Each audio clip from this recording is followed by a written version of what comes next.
Okay, this is what I call my cutting bench, or cutting box rather. All it is some 4 pieces of, I think it's 6x1, yeah it is, it's 4 pieces of 6x1 tannalised timber, which cost very, very little. I can't actually remember how much they cost, but they're just literally screwed together in the corners, put down on the open ground here, and filled with, again, that builder's sharp sand that we looked at a moment ago. Now the reason why I built this, and I've also built another one, is because, as I mentioned earlier on, at Rural Gardener, what we're doing is we're actually trying to get our own plant nursery business off the ground. So we're sort of going into raising cuttings on a much bigger scale. As you can see here on the right hand side, I've already started this process in the last probably 2 to 3 weeks, taking some cuttings. I think there's in the region of there's probably 200 to 300 cuttings in there already.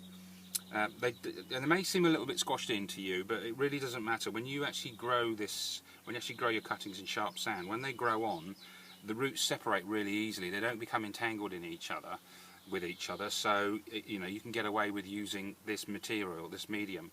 It's also very, very cheap. I bought it from the builders merchants. I think a 1 ton bag of sharp sands cost me in the region of about £30, 35 English pounds. So I can get an awful lot of cutting benches made with that much sand. So the process, again, as before, we were just doing a moment ago with the pots. And the reason, but I forgot to mention earlier on, the reason why I showed you with these pots, the ones I showed you a little bit earlier on, was that you don't have to have a big fancy setup like this, and you don't have to have a big space in order to be able to grow your own plants to sell. If you want to make some money from selling plants, I started with a much smaller scale operation than this, and started selling a few plants to friends and family after giving a few away and raising some interest. You really don't need to do it on this scale. It's much easier than you think.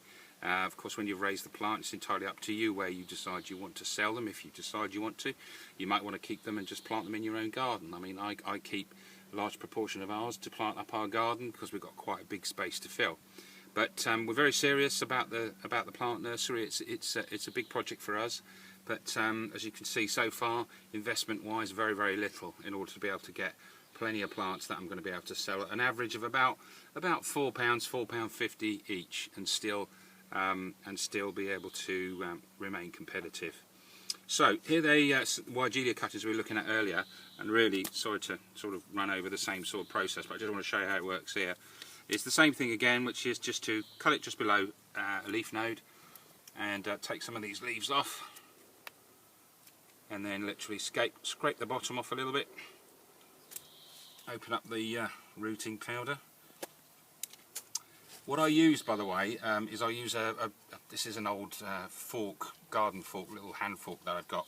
I just use these prongs. All I do is I'll just create holes like so, in a rough line, like that, and then I'll just take the cutting, dead simple, straight in the powder, straight in the hole. Simple as that. I'll do it again. I've got some Forsythia cuttings here, which I'm again just below 2 leaves. Strip it out.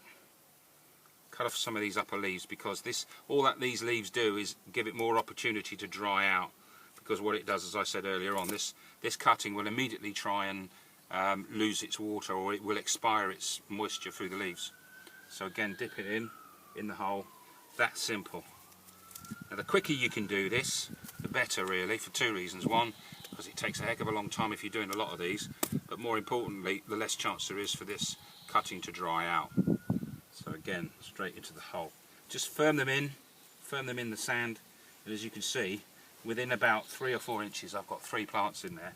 Now those, strictly speaking, if I look after them, they will root, and I've got 3 or 4 plants there, which in a year's time is going to create, well, in the region of £4.50 each, which is pretty impressive, really.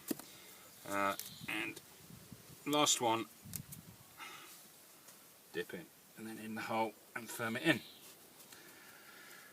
In here I've got a wide variety of cuttings. I've got all sorts of things going on in here. I've got viburnum in here, I've got more Wygelia, I've got some, gosh, what else have I got? I've got carnation cuttings, I've got rosemary cuttings in here, I've got holly, variegated hollies, evergreen holly. I've got all sorts of things happening in here. Now, as you can see, I've used a fraction of this. That when this is full, which it will be in the next, probably in the next week or 2 weeks, this will be full of cuttings like this. I'll probably have upwards of 500 to 1,000 cuttings inside here, and if you do the maths on that, it really is an opportunity.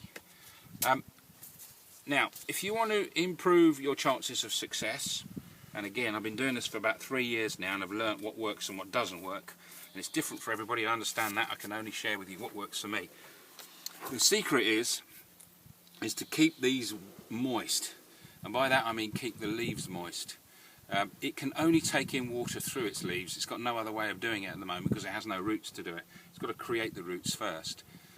So what I do is I've got what we call a misting system, which is essentially an automatic watering system. You can't see it at the moment because I've literally made this new box in the last 24 hours.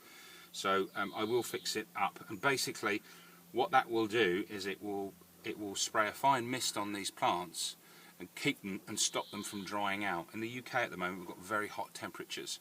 Very hot temperatures. I think today it's going to be up around about 28 degrees. So these can dry out very, very quickly, so it's important that you keep an eye on the watering. And the automatic system that I use, again, it's pretty cheap and cheerful. I think it cost me in the region of about £100 in total. We'll keep these nice and moist, and we'll stop them drying out and encourage them to root. That, to my mind, is the single biggest secret if you want to raise cuttings on this scale. Now, having said that, there's nothing to stop you using a hose and a mist extension on the hose, or a mist nozzle on the hose. That's what I'm using at the moment until I get mine set up. It's alright doing that, but it means you've got to come up and do them probably every hour on days like today where it's so warm. But anyway, just to show you, I got mine hooked up, and it's literally just dust them over like so, and that's all they need.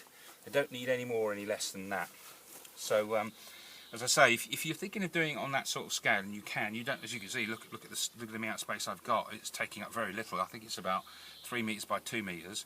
You can get started really cheaply and really quickly. If you can get your hands on the plants, you may have friends and family that will be able to let you get started by taking cuttings from their plants, or alternatively you can invest some money and go and buy some plants from the garden centres or from your local nursery, to which you could take your cuttings and get started.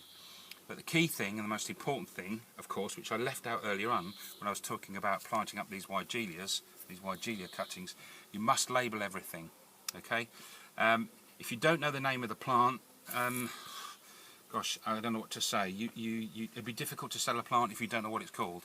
And actually, strictly speaking, you do need to understand the full name of the plant, including the Latin name if you've got it to hand. So just create a label, and when you do your cuttings, I just put the name and the Latin name of the plant on the label, and I also put the date at which it was taken, so I can get some idea of how long they're going to take to root. You'll know when they've rooted.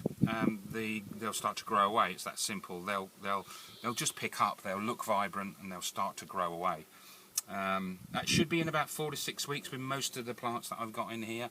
And what I'm going to do is I'll come back and I'll shoot some more video at a later date, and we'll see how they've got on. So there'll probably be an awful lot more in here, but I'll start to show you how they're responding. Okay, and now what I'm going to do is we'll just stop there, and I'm going to take you over and show you some of last year's cuttings and give you a sense of how you can produce some reasonably good quality plants in the space of about 12 months. Thanks.